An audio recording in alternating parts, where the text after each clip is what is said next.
Tiene uso de la palabra la diputada Andrea García. Gracias, señor presidente. La presente ley tiene por objeto regular el alcance, los derechos y las relaciones jurídicas derivadas del empleo de las técnicas de reproducción humana asistida y la protección del embrión no implantado, en concordancia con la Ley 26.862 y su reglamentación vigente, y de forma complementaria con lo dispuesto en la ley que votáramos el Código Civil y Comercial Unificado, que en su artículo 9 indicaba el dictado de una ley especial para la protección del embrión no implantado. Esta ley viene a cubrir un vacío legislativo, viene a dar un marco regulatorio a la situación de hecho respecto a las técnicas de reproducción humana asistida que se vienen practicando en la Argentina hace más de 20 años con exclusivas reglas de mercado. La Argentina tiene una larga y exitosa historia en el uso de tratamiento de fertilidad asistida, con la realización de 4.000 ciclos de fertilización por año, siendo las asociaciones profesionales quienes certifican calidad, elaboran protocolos de procedimiento, cartelizan costos, rigen las prácticas de los profesionales con consensos, guías clínicas y código de ética. Considerando que se estima que la prevalencia de la infertilidad oscila entre el 10 y el 15% de la población en edad reproductiva, que transitamos una sociedad solidaria, justa y más democrática que reconoce la diversidad, considerando que hemos universalizado la cobertura de estas técnicas y que es la jurisprudencia la que viene dando soluciones a los conflictos, es absolutamente necesario votar hoy esta ley, pero en honor a la verdad son las organizaciones sociales, los centenares de parejas con dificultades de procrear y el advenimiento de las leyes de igualdad las que se movilizaron por el reclamo, por el derecho de formar una familia y por el reclamo de acceder y gozar del beneficio. Perdón, disculpe, se le pide a los señores diputados que están en el recinto que sean respetuosos de quien está haciendo uso de la palabra. Muchas gracias. Gracias, compañero. Gracias, señor presidente. Y el beneficio de gozar del progreso científico y tecnológico, ellos son los que realmente marcaron la hora de esta legislación. La regulación de las técnicas de reproducción humana asistida pretenden dotar a la Argentina de una ley integral, moderna y construida desde una perspectiva de justicia. El dictamen de mayoría ha sido una construcción compartida del proyecto de la diputada María del Carmen Bianchi y del proyecto de la diputada Mara Brauer. Proyectos que se nutrieron además de los proyectos presentados por la diputada Magdalani, Puigros, Donda y el diputado Oviglio, con la sumatoria de aportes de muchos de los diputados de este recinto. El espíritu de la ley y su contenido normativo está en consonancia y responde a los principios y derechos que emanan de la Constitución, a los tratados internacionales de derechos humanos firmados por la Argentina y a las sentencias y opiniones que emanan de la Corte Interamericana de Derechos Humanos, que, como lo ha expresado la Corte Suprema de Justicia de la Nación, su jurisprudencia es la interpretación de la Convención Americana y una insoslayable pauta de interpretación para los poderes constituidos argentinos. En lo que a esta ley se refiere, el precedente internacional de la Corte Interamericana de Derechos Humanos que queremos dejar sentado es el fallo Artavia Murillo versus Costa Rica, sentencia del 28 de noviembre de 2012, donde se cierra toda discusión del estatuto jurídico del embrión no implantado y lo que entiende por concepción y comienzo de la vida humana, como también la interpretación del artículo 4 de la Convención. La ley tiene por objetivo regular y establecer normativa acerca de los aportantes, del destino genético del material genético, de los derechos y obligaciones de los centros médicos autorizados, de las nuevas funciones del Registro Universal que fue creado por la 26.862 y de las prohibiciones con el objetivo de proteger al embrión no implantado, de su comercialización y de toda práctica destinada a producir una alteración genética del embrión que se transmita a su descendencia. Fija como autoridad de aplicación el Ministerio de Salud de la Nación, con la conformación obligatoria de un comité asesor que deberá convocar a organizaciones, a centros de salud autorizados, a profesionales y académicos y que además gozará con incumbencia bioética. La autoridad de aplicación, además, con el Consejo Federal de Salud, deberá establecer protocolos específicos para los profesionales que intervengan en procedimientos de recolección, manipulación, transferencia de gametos y embriones y a los efectos de establecer un estándar de seguridad, contribuir a la equidad y a unificar criterios. La aplicación de las técnicas de reproducción humana asistidas se han desarrollado de manera extensiva en el ámbito privado y sin dejar de reconocer y capitalizar el esfuerzo de este sector, urge la regulación del poder público para compensar la asimetría de información entre quienes acuden a demandar la técnica y quienes la aplican, para garantizar estándares de seguridad, para protocolizar métodos y, fundamentalmente, para contar con registros y mecanismos de información pública esenciales para fortalecer la capacidad decisoria que creemos debe tener el Estado, quienes creemos que el Estado debe regular. Enumeraré ahora específicamente algunas consideraciones. La ley acerca de los aportantes en sus artículos 2, 3, 4, 5, 7 y 10 determina que las personas que se sometan a técnicas de reproducción humana asistida pueden aportar su propio material genético o recibir gametos femeninos y o masculinos aportados por terceros. Establece que los aportantes para terceros deberán ser capaces, mayores de 18 años y como edad máxima en la mujer, 35 años inclusive y en el hombre, 40 años inclusive. Deberán además someterse a un estudio clínico sujeto a protocolo para confirmar la inexistencia de enfermedades genéticas hereditarias o infecciosas transmisibles a la descendencia. Incluye además la posibilidad que los menores de 18 años que padezcan alguna enfermedad o deban someterse a tratamientos que puedan afectar su fertilidad futura podrán además conservar gametos. Todo aportante deberá formalizar en convenio escrito con el centro de salud y dejar constancia expresa la declaración de voluntad suficiente. Previo a esto deberá conocer por parte del centro de salud los riesgos, efectos y consecuencias de las técnicas de reproducción humana asistida. Me estoy refiriendo al consentimiento informado, como lo plantea el artículo 5 de la 26.529 de los derechos del paciente y del consentimiento informado, como prevé además el propio Código Civil Unificado que hemos votado. En cuanto al consentimiento informado, en el artículo 5, 7 y 12, el centro de salud deberá recabar el consentimiento de las personas que se sometan a las técnicas de reproducción humana asistida,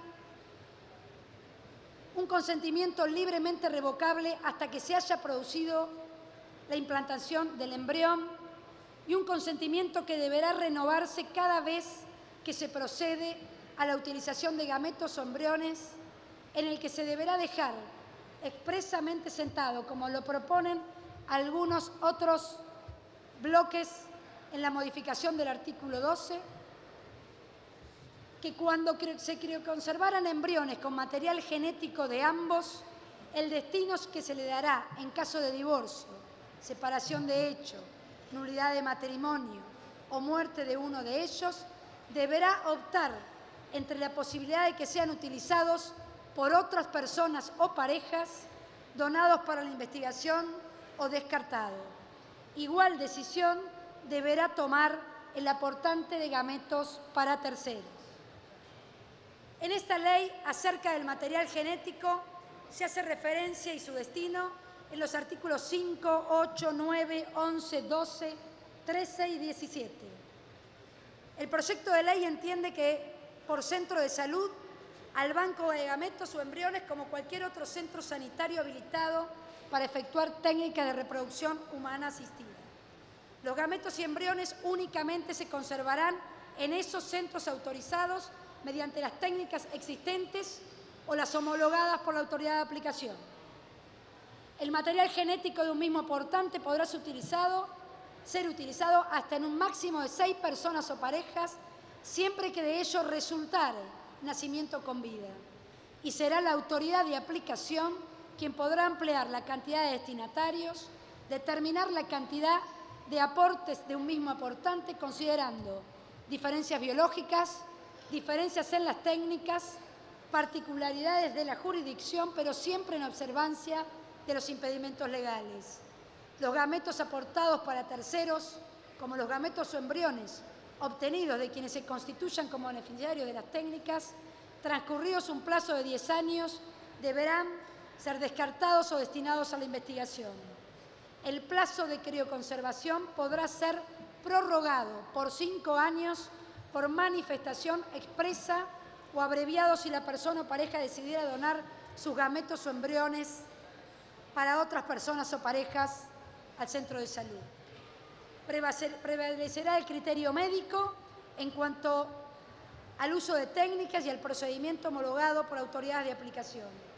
Regirán controles y registros que garanticen y conserven la información. De la protección del embrión no implantado, en los artículos 6, 14, 15, 16, 18, 19, 20 y 21, este proyecto, en concordancia con la tendencia mundial que establece el destino de los gametos y los embriones no implantados, regula derechos y obligaciones de los centros médicos y define al Ministerio de Salud como autoridad de aplicación, dejando expresamente prohibido la comercialización de embriones, la comercialización de gametos crioconservados, toda práctica destinada a producir una alteración genética del embrión que se transmita a la descendencia. Y además está prohibida la clasificación de gametos o embriones que permitan la identificación de rasgos fenotípicos de los aportantes. Queda prohibido la utilización de embriones viables para experimentación o investigación que no respeten los parámetros de la autoridad de aplicación, aplicándose técnicas de diagnóstico genético preimplantatorio solo en los términos que fije la autoridad de aplicación. Dado que el aporte de gametos o embriones reviste carácter confidencial y reservado, el centro médico deberá confeccionar bajo técnica idónea un registro, un legajo con los datos de identidad del aportante, que enviará al registro único creado por la 26862 o al registro del estado civil y capacidad de las personas en caso de nacimiento, y deberá informar al Ministerio de Salud cantidad de procedimientos realizados, técnicas realizadas, tasa de fertilización, de embarazo, cantidad de embriones transferidos por ciclo, por pareja, por persona y material genético conservado. Información que hoy no tiene el Ministerio de Salud. El aporte de gametos no tiene carácter lucrativo y los centros no podrán alentarla mediante oferta de beneficios económicos. El registro único deberá confeccionar, aparte de las tareas y las funciones de la 26862, el legajo personal del aportante, identificando al aportante, el convenio celebrado con el centro, fecha del aporte y destino del material genético, como así también el consentimiento informado, y deberá registrar la cantidad de embriones crioconservados con los datos de aportantes. En los artículos desde el 21 al 24 y del 26 al 33 hablamos de la autoridad de aplicación, quien deberá formar un comité asesor honorario que gozará de incumbencias bioéticas y sin perjuicio de la responsabilidad civil o penal que pudiera corresponderle a los centros de salud. El Ministerio de Salud es quien aplicará las sanciones administrativas en caso de comisión de infracción, que son todas las previstas en el artículo 26. Las sanciones a las infracciones serán graduales, considerando los riesgos para la salud, el perjuicio generado al beneficiario o al aportante, la gravedad del hecho y la reiteración de la conducta. Es una ley de orden público. Es una ley que invita a las provincias y la ciudad autónoma a dictar normas exclusivas para el ámbito de competencia. Es una ley que considera infracciones desde omitir al deber de informar, como plantea la Ley 25.529 de los derechos del paciente, al incumplimiento de los estudios previos de los aportantes, al no respetar la confiabilidad, como al omitir la remisión de información a la autoridad de aplicación o incurrir en las prohibiciones del artículo 14 o 15. Y por último, quiero referirme acerca de las disidencias y observaciones, haciendo algunas reflexiones. La primera consideración, respetando y reconociendo que en una sociedad que evoluciona hay un sinnúmero de valores que se contraponen, como consideraciones religiosas, filosóficas, políticas y éticas, quisiera afirmar que la Corte Interamericana ha definido el estatuto jurídico del embrión, considerando que no es procedente otorgarle estatuto de persona al embrión no implantado, al tiempo que equipara el término concepción con el de implantación. El propio Código Civil Unificado indica el dictado de una ley especial para evitar la petrificación normativa ante el permanente avance de las ciencias y el desarrollo de las técnicas. En segundo lugar, esta ley no regula el derecho al hijo. Esta ley garantiza los derechos de toda persona a la maternidad o paternidad y de formar una familia con íntima conexión con el derecho a la salud. Y en tercer lugar, con respecto a la observación de las delegaciones, esta ley delega en el Ministerio de Salud de la Nación la homologación y la actualización de técnicas, procedimientos y otras regulaciones, como ya lo define el propio decreto de reglamentación de la Ley 26.862, conforme a las previsiones del Programa Nacional de Garantía de Calidad de la Atención Médica. No es un problema delegar al Ejecutivo, ni son un problema los burócratas irresponsables políticamente, como dice algún dictamen. No es un problema si hay un Estado fuerte. El problema que tenía la Argentina era que se había desmantelado y quitado al Estado de todo tipo de herramientas que le permitieran intervenir en el mercado, incluso gravemente en el ámbito de la salud. Creemos en el Estado, confiamos en el Estado y venimos con esta ley a ratificar el rumbo de nuestro país, que amplía derechos, que respeta derechos individuales, pero que prioriza derechos colectivos y que legisla para compensar asimetrías y hacerse cargo de la responsabilidad de garantizar el acceso al derecho a la salud y a construir una familia. Para terminar, quisiera agradecer a todos los diputados de este Congreso que trabajaron en pos de lograr un dictamen compartido que le diera regulación a las técnicas de reproducción humana asistidas. Quisiera agradecer a las organizaciones sociales y quisiera decir que a los burócratas irresponsables, como a los intereses económicos que hackean muchas veces el derecho a la salud, no se les opone con cuestiones filosóficas. Se les opone poniéndole coto con partidos políticos fuertes. Se les opone poniéndole coto con dirigentes comprometidos y fundamentalmente con gobiernos fuertes como el de nuestra presidenta, que toman decisiones sin traicionar en ningún minuto el interés del pueblo argentino. Muchísimas gracias. Gracias, diputada.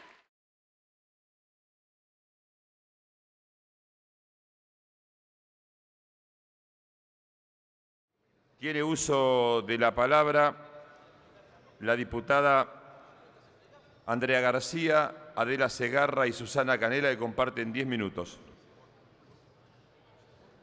Señor presidente, la búsqueda y la consolidación de la justicia social como distintivo de una sociedad requiere cambios estructurales.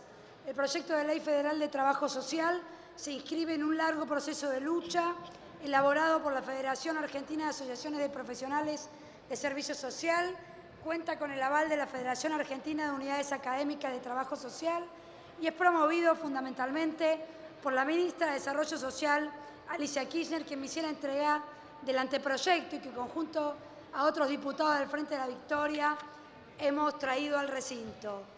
En la Argentina existen alrededor de 35.000 trabajadores sociales, con un campo ocupacional diverso, distintos niveles de formación académica y demandas de intervención cada vez más exigentes, colmados de desafío y responsabilidad. La historia del trabajo social remite a la revolución industrial, pero en la Argentina, en los años 60, tuvo una profunda mirada latinoamericana que interpeló los modos de distribución y reconceptualizó las prácticas conservadoras de disciplinamiento. La dictadura militar vino a detener ese proceso, pero en estos 30 años de democracia, nuevamente, no sin obstáculos, el trabajo social vuelve a tener una función de concientización, movilización y organización del pueblo para el pleno ejercicio de sus derechos y la plena participación en la vida política. Promover la jerarquización de la profesión significa establecer un marco regulador para determinar incumbencias, derechos y obligaciones. Significa regular derechos y obligaciones para garantizar también el interés de los ciudadanos en la prestación de servicios brindados con competencia, calidad e idoneidad. Y deben ser los derechos humanos y los derechos sociales el horizonte que le dé sentido al ejercicio profesional de los trabajadores sociales. En la Argentina hubo alguien que escribió la página en la historia del trabajo social, silenciada en los claustros docentes, y esa ha sido Eva Perón. Evita para los hombres y mujeres que les dolía el alma. Evita la que cobijaba y abrigaba a los que estaban afuera para que no murieran de frío mientras esperaban cuando el conductor construía la patria grande. Recordarla implica reconstruir también un capítulo de la historia en el trabajo social de la Argentina.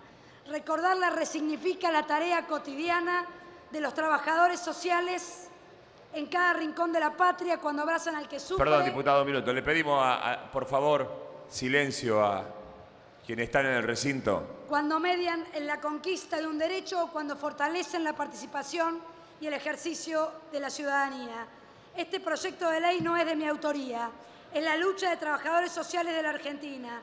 Es el trabajo compartido con varios partidos políticos que lo venimos a poner a consideración. Y para no entrar en coalición con lo que le corresponde a cada una de las provincias argentinas, hemos modificado el artículo 1, donde el objeto de la presente ley es establecer el marco general para el ejercicio profesional del trabajo social en todo el territorio nacional, sin perjuicio de la aplicación de las normas locales dictadas por las provincias, la Ciudad Autónoma de Buenos Aires y la Sociedad Autónoma de Buenos Aires.